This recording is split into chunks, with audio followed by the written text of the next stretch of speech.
Many history books say Ferdinand Magellan discovered the Philippines in 1521, but this is not accurate. Long before Magellan arrived, the islands were already inhabited by organized communities engaged in trade, agriculture, and cultural practices. Archaeological and linguistic evidence shows humans lived in the archipelago tens of thousands of years before European ships appeared.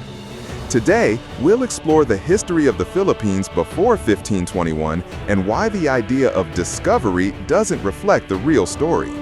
The Philippines' geography is diverse, including mountains, volcanoes, plains, rivers, and dense forests. This landscape influenced where early humans settled, what crops they could grow, and how they traveled. Fertile volcanic soils supported agriculture, while rivers and coastal areas provided fresh water and abundant fish for sustenance.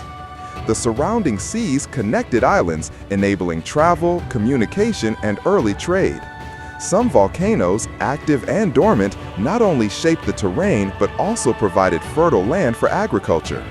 These environmental factors created both opportunities and challenges for the archipelago's early inhabitants. Archaeological evidence indicates human presence in the Philippines at least 50,000 years ago. One of the most significant sites is the Taban Caves in Palawan, where stone tools, burial jars, and skeletal remains have been discovered. These findings provide insight into the lifestyle, technology, and cultural practices of early humans. Early inhabitants were hunter-gatherers who relied on forests and rivers for food. They hunted wild animals such as deer, boar, and small mammals, fished in rivers and coastal areas, and gathered fruits, nuts, and tubers. Tools made of stone and bone allowed them to hunt, prepare food, and create shelters. Burial practices suggest they had social and ritual knowledge, indicating early forms of community organization. Other archaeological sites across Luzon, Visayas, and Mindanao also provide evidence of human activity, showing that early humans were widespread throughout the islands. These findings demonstrate adaptability to different environments, from coastal zones to inland forests and river valleys. Around 3000 BCE, Austronesian-speaking peoples migrated from Taiwan into the Philippine archipelago. They brought new technologies, including systematic agriculture, pottery, and domesticated animals such as pigs, chickens, and dogs. Rice cultivation became central to settlements, supporting larger, more stable communities.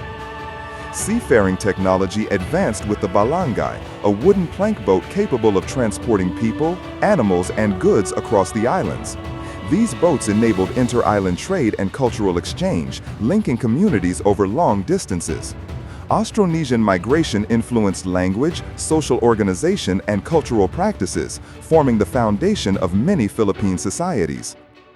Archaeological evidence shows the Austronesians developed pottery for storage and cooking, tools for farming and fishing, and ornaments for social and ritual purposes. Communities settled near rivers, coasts, and fertile plains, balancing access to resources with safety from environmental hazards. By the first millennium CE, organized communities had formed throughout the islands. Villages were led by datus, who were responsible for governance, resource management, and conflict resolution. Social hierarchies existed, including leaders, skilled artisans, farmers, and fishermen. Communities developed practices to manage land, water, and resources efficiently. Trade networks extended beyond the Philippines, reaching China, India, and other parts of Southeast Asia.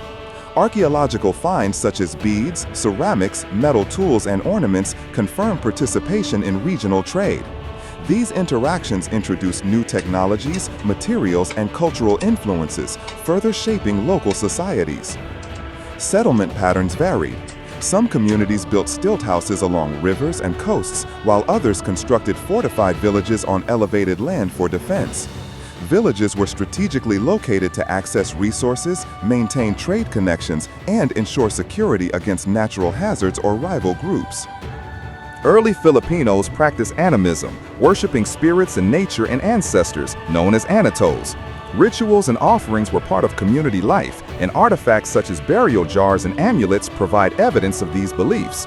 Music, oral storytelling, and craft production were integral to daily life, serving as tools for knowledge transfer and cultural continuity. Material culture included tools, pottery, jewelry, and weaving, reflecting both utilitarian and aesthetic purposes.